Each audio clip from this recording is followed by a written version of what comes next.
왜 시끄러워요? 4대강 감사는. 예? 지금 1, 2, 3차 한 거 아닙니까 벌써. 예. 근데 그때그때 결과가 달랐어요.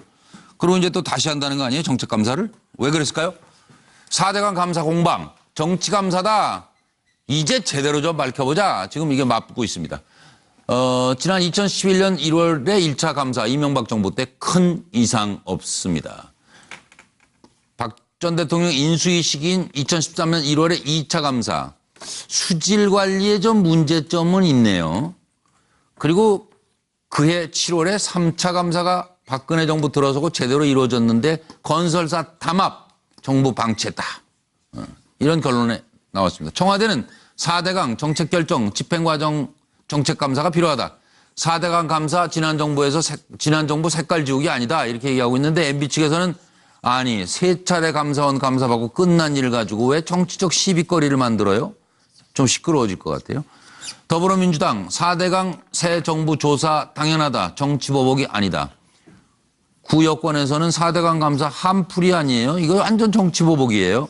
국민의당 박지원 과거 4대강 감사가 윗선 입맛에 맞춘 감사였죠. 정의당 박근혜 전 대통령 최순실 약점 때문에 4대강 비리를 묵인한 것입니다. 들어보시죠. 여러분 이것은 바로 1989년 집중호우로 큰 피해를 입었던 바로 이 장소입니다. 이곳에 성천보가 완공되면 홍수 조절은 물론 유람선 운행과 다양한 수상 레저 활동이 가능해질 것입니다. 아름다운 성천보는 지역의 새로운 명소가 될 것입니다. 4대강 살리기는 해도 되고 안 해도 되는 일이 아니라 지금 이 시점에 꼭 해야 될 사업입니다. 국민의 행복을 위한 미래 사업이 정치 논리로 좌우되어서는 결코 안 될 것입니다. 대선 기간 중에 문재인 캠프에서 있던 책임 있는 자리에서 일하던 사람들 몇몇 사람으로부터 저희들이 이야기를 들은 것들이 있습니다. 예. 아, 문 대통령이 취임하면 4대강부터 시작하겠구나 이런 예상을 하고 있었고요. 예. 이명박 대통령 재임 시절에 노 전 대통령이 검찰 수사 도중에 불행한 일을 겪지 않았습니까? 예. 그 감정의 앙금이 남아 있는 것 아니냐? 일종의 정치 보복의 가능성을 말씀하시는 거군요. 뭐 그렇게 이야기를 할 수 있겠죠. 4대강의 비리가 많았기 때문에 자동적으로 그 문제도 봐야 된다. 물론 과거 정권에서 감사를 3번 했습니다. 예. 제가 법사위원이기 때문에 감사원의 감사 결과 보고를 받고 예. 저도 호통을 많이 쳤어요. 어떤 정권에서는 전혀 문제가 없다라고 감사 결과가 나오고 또 불과 몇 개월 후에 감사가 문제 있는 것으로 나오고 예. 감사원의 감사 결과가 3번 다 틀렸어요. 예. 그래서 윗선의 입맛에 맞는 감사를 했기 때문에 제대로 된 감사가 이루어지지 않았다고 저는 확신합니다. 앞으로 이제 폭염은 계속될 거고, 그다음에 기상은 비가 많이 왔다 적게 왔다 하는데, 어떻게 그거 다 감당할 수 있게끔 돼야지 언제까지 기상 핑계 될 겁니까? 이 문제를 서영호 소장은 어떻게 보세요? 네. 네. 저는 이건 그냥 간단히만 짚어주세요. 예. 이명박 정부 시절에 한 거는 본인 감사니까 셀프 감사. 네. 당연히 문제 없다는 거고요. 2번은 박근혜 대통령 시절 감사인데 아마 MB 청산에 대한 카드로서 예. 첫 번째 박근혜 정부 시절에 했던 것은 간보기 감사. 어느 정도까지 MB를 청산할 수 있을까 하고 두 번째 했던 거는 건설사 담합이라고 하는 구조적 문제를 꺼내면서 자락을 깔았다. 예, MB 청산을 위한 언제든지 분리할 때 선거 앞두고 MB를 청산하면서 정치적 탈출구를 모색하기 위한 걸로 정치적인 감사를 하지 않았나 생각합니다. 네, 김광석 본부장.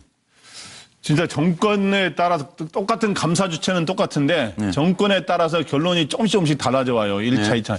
1차는 MB정부 때니까 문제 없다. 2차는 MB정부 때긴 하지만 새 대통령이 뽑힌 때입니다. 인수위 시절이니까. 인수위 시절이니까 뭐 잘된 것도 있는데 문제가 총체 굉장히 불실이 많다.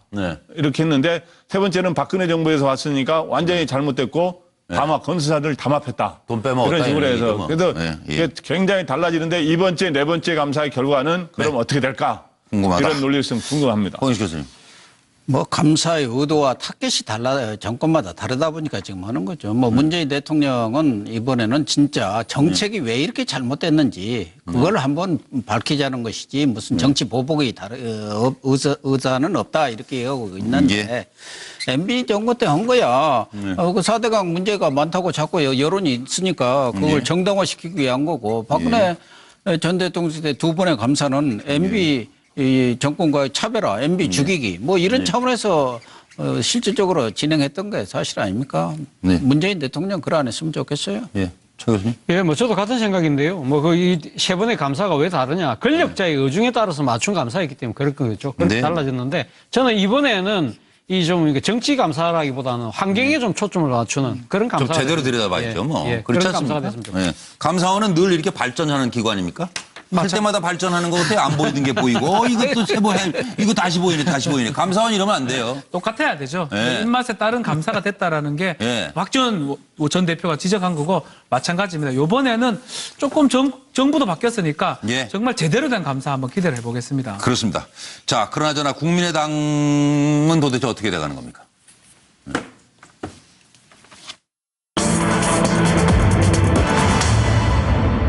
아니 뭐 여당 제대로 견제 감시하려면 야당도 건강해야 된다는 얘기인데 호남 지지율이 5%로 폭락하고 나니까 원로 현역이 비대위원장 자리 놓고 뭐 이제 뭐 그냥 부끄러움도 없이 막 들이대고 한바탕 하시는 것 같아요. 자, 원로와 현역 공방 왜들 이러시는지 속내를 좀 들여다봐 주십시오. 합의점을 찾지 못한 비대위원장의 돌파구 못 찾는 지지율입니다. 원로 고문단은 바른정당과 합당하면 탈당하겠다. 그리고 비대위원장에 정대철 추대해라. 안철수계에서는 그럼 안철수 의원이 정계 복귀가 어려워지는데요. 호남계에서는 동교동계색을 빼야 정치적 입지가 넓어지는데요. 이렇게 반박하고 있고. 주승용 원내대표 바른정당과의 통합론 언급하니까 호남계 안철수계 현역 의원들은 외부 인사 영입이 어려우니까 주승용 전 원내대표 그냥 대표 추대합시다. 그래 고문단에서는 아니 무슨 당 지지율 한 자릿수에 호남 지지율 5% 우리 탈당하면 당 정통성이 흔들릴 걸 우리 말 들어요. 이렇게 지금 계속 다투고 계시네요. 들어보시죠. 전임 지도부가 무거운 책임감으로 총사퇴를 결단한 상황에서 당원 당규에 따라 중앙위원회에서 비상대책위원장을 인준해야 하지만 아직 새로운 중앙위원회가 구성되지 않았습니다. 오늘 당무위에서 중앙위원회 구성의 건과 함께 비상대책위 구성에 대한 지혜를 모으고자 합니다.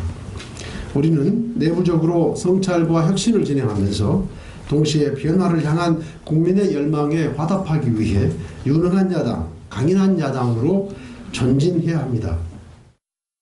여러분들이 언론 보도를 통해서 접하면서 관심을 보여왔던 정대철 고문님의 공동비대위원장 선임 문제에 대해서도 보고가 있었고 논의가 있었지만 그 문제에 대해서는 결론을 내리지 않고 원내대표가 비대위원장으로서 출천할지 여부에 대해서 조금 더 의원님들의 의견을 수렴하는 걸로 결정을 했습니다. 의원들도 괴롭겠어요? 어쨌든 뭐 워낙 이번에 국민의당이 호남에 대선에서 진 것도 진 거지만 호남에서 참패를 한 데다가 지금 지지율이 일부에서는 정의당보다도 이렇게 낮게 맞습니다. 나오는 이런 상황에서 과연 국민의당의 진로 설정을 어떻게 할 건가.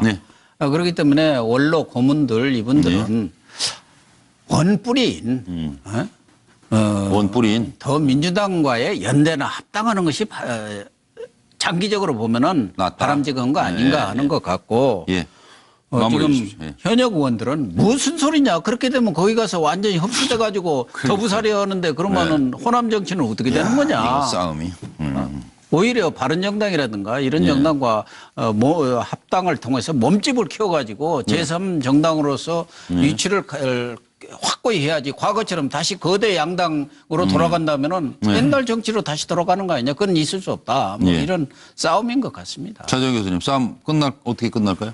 저는 뭐 이 고문단은 이렇게 생각하면 친정이 개탔다고 그러네. 돌아가자. 이제 싸움 끝났다. 그런데 이 지금 그 다른 현역 의원들은 5년만 참아요. 우리도 개타요. 예. 우리가 5년 동안만 제대로 버티내면 우리도 집권 가능성이 있다. 그 부분이 그러니까 집권 가능성을 바라보면 그때 개타면 다 우리 돈이에요. 그렇죠. 그러니까 그 차이를 지금 가능하다는 쪽과 불가능하다는 쪽을 그런 의견이 나눠지기 때문에 바로 이건 진통이 있는 것 같습니다. 박지원 변호사님. 네, 일단은 뭐 주승용 지금 저 의원이 좀 고사하는 바람에 약간은 정대철 고문 쪽으로 가는 게 아닌가. 결국은 민주당 쪽, 원로들은 민주당 쪽으로 생각하고 있고 현역 의원들은 바른정당 쪽으로 생각을 한다면 또 뭐 갈라지면 되는 거 아니에요?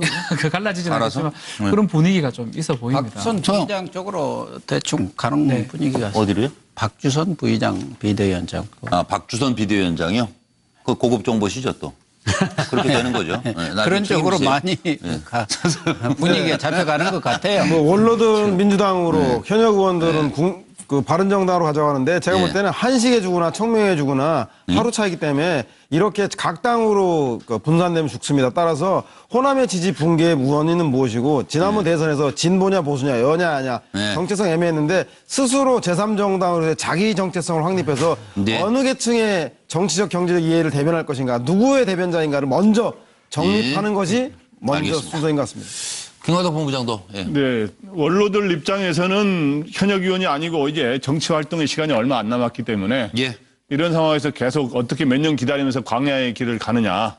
빨리 여당의 길로 가서 통합을 하자 하는 입장이고. 현역 의원들은 지켜보자. 현역 의원들은 지금 어느 길로 가는 걸 결정할 필요는 없고 총선이 좀 남았으니 좀 지켜보면서 일단 자강하면서 지켜봐야 우리도 여당으로 가도 우리 지분을 인정받고 그렇지 않으면 우리가 야당의 길을 가더라도 우리의 활로를 찾을 수 있다. 이렇게. 욕심 자꾸내다가 국민이 버린 당됩니다. 그러니까 스스로 먼저 비우고 권력 욕심을 버리고 국민으로 다가가면 진정한 국민의당이 되지 않을까요? 내일은 K스포츠재단 노승일 부장이 나옵니다. 고맙습니다.